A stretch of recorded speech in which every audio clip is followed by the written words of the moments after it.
If counting sheep isn't cutting it, you need to watch this. Fall asleep faster than ever before. In this video, you'll learn the reasons why you're struggling to fall asleep and 10 tips to help you fall asleep fast. Hey there, it's Carrie Bailey, your functional nutritionist.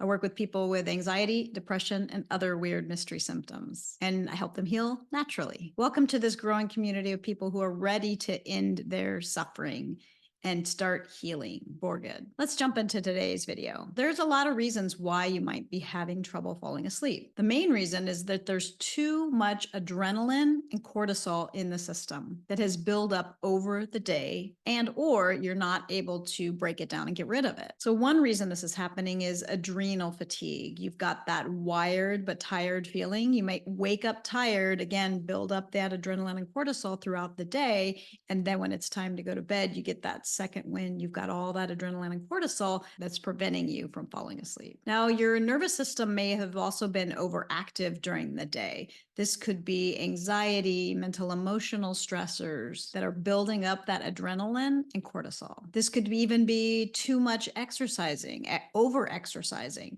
So if you get some energy and you're exercising, is it producing too much cortisol and adrenaline or your body's not able to eliminate it? Or are you exercising either too much or too late in the day that's keeping you awake? Now, if you don't feel like you were creating that much adrenaline or cortisol during the day, it might be that the little bit that you are creating, you're just not able to break down and get rid of it. And that happens in your liver.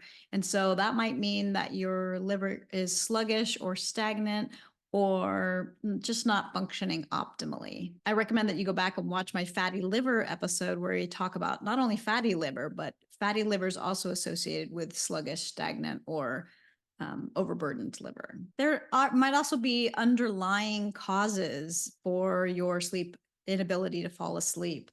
And there might be physiological issues in your body, not mental, emotional, but physical. So there might be stressors like viruses, pathogens, bacteria, overproductive bacteria, or toxins and things like that that have accumulated in the body that are preventing your body and your nervous system from calming down. Another source that prevents people from falling asleep that I find is that caffeine. And people are saying, but I only have my coffee first thing in the morning or my tea first thing in the morning. But again, that might be too much for your system. So we might need to pull out all the caffeine. Now, we talked about this before. Caffeine is not only coffee and also teas, but it's also in chocolate. And if you're a recovering chocoholic like me, even a little bit of chocolate could be too much caffeine in your system and preventing you from going to sleep. Here are 10 tips to help you fall asleep faster. First and foremost, find and fix the root causes. Figure out what's causing your body to produce too much adrenaline and cortisol in the first place. This is the most important long-term solution to help your sleep. Number 2 tip is that great sleep starts early in the morning. Everything that you do from first thing to the time you wake up to the time you go to bed is going to be a positive or a negative mediator to your sleep. So think about it and just get curious. Maybe you even want to journal on it. What are the things that stimulated my nervous system throughout the day? What are the things that calmed my nervous system throughout the day, right? And look and see if there is some balance that you can fix, right? Maybe you need to put in more nervous system calming activities and then take away the stimulating activities. But get really curious, because we don't think about our day, really. We just go about our day.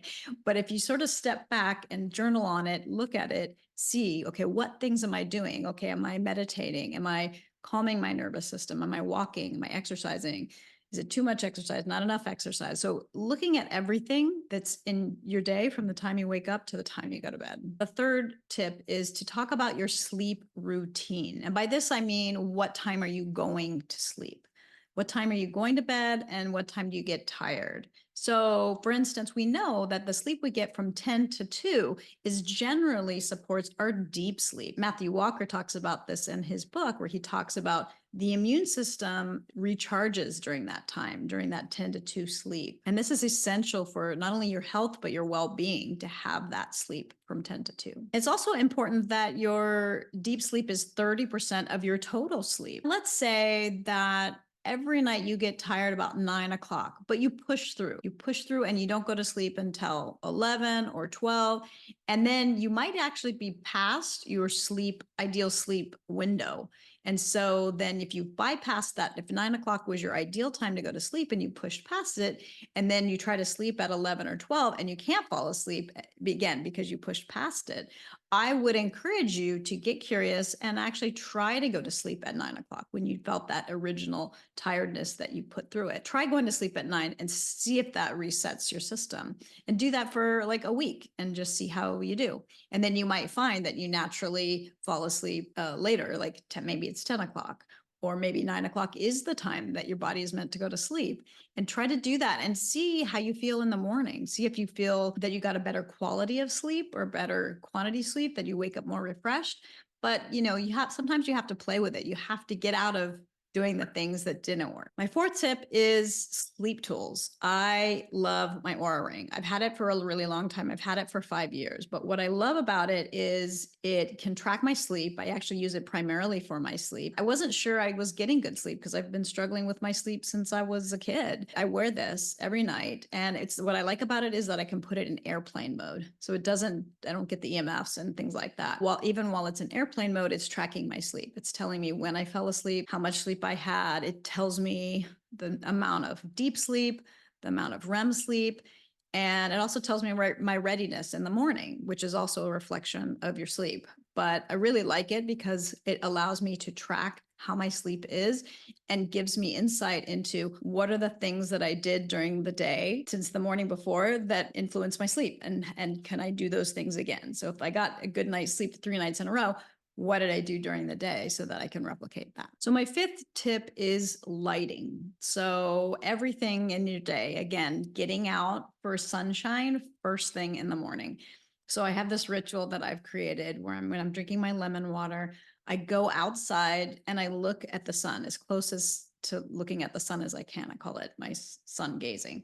And so I look at the sun, drink my lemon water. That gets the sunlight in my eyes because it is 10,000 times lighter outside, even on a cloudy day, than it is inside. So by getting that morning sun, I'm telling my brain it's morning, it's time to wake up and do things. And this helps the circadian rhythm. Also, it's important as soon as the sun sets to start dimming the lights in your house. If you're on devices, making sure that they either have the setting where they go into turn off the blue light and they kind of go into a more yellow orange light. And so you can do those settings on your devices, dimming the lights. There's a lot of tricks. You can wear blue blocker sunglasses. So there's a lot of, or eyeglasses. There's a lot of things you can do to start telling your brain that it's time to settle down and go to sleep. My sixth tip is a hot Epsom salt bath before bed. I love this for a number of reasons. The hot water really helps calm the body. It helps you get ready for bed. Getting your body warm before you get into bed is helpful. When you're using Epsom salt is a magnesium sulfate. So the cool thing about taking an Epsom salt bath is that your body is actually absorbing that magnesium. Again, helping your body calm down, probably deficient in magnesium, helping everything calm down. And that magnesium sulfate, again, a different form of magnesium than you would take internally. It's going to provide sulfur and magnesium, which you need to calm your nervous system. My seventh tip is food timing. You're going to eat a dinner. It's important that you don't have a big, heavy dinner right before you go to sleep. That's probably the worst thing that you can do. That digestion is going to mess up your body. Your body wants to be repairing and healing and not digesting your food when you sleep. If you're going to have a big dinner, have it at least 3 hours before you go to sleep. And I encourage you not to have too big of a dinner because, again, it takes some time to empty your stomach. It takes about 3 hours, 3 to 4 hours to empty the stomach, depending on that meal. My eighth tip is to have a before bed snack. So mango is my recommendation for a before bed snack. It's high in glucose. It's going to help stabilize your blood sugar throughout the night, so you don't wake up as well. So mango has phytochemicals, and phytochemicals are compounds that are found only in real food, not in supplements. Mango helps calm your nervous system, and it also helps restore your neurotransmitters like serotonin. Serotonin turns into melatonin for sleep. Now, if you've ever tried melatonin to go to sleep, it could be that you either didn't have the right dosage or the right amount. My number 9 tip for falling asleep at night is melatonin. Now, here's a trick I want you to try if you do try melatonin, is try anywhere from 1 to 5 milligrams starting at 6 p.m. Have some at 6, some at 7, some at 8, some at 9. This will help you get ready for a 10 o'clock bedtime. My number 10 favorite supplement, and this is again something you want to bring in throughout the whole day and not just right before bed, and that is GABA.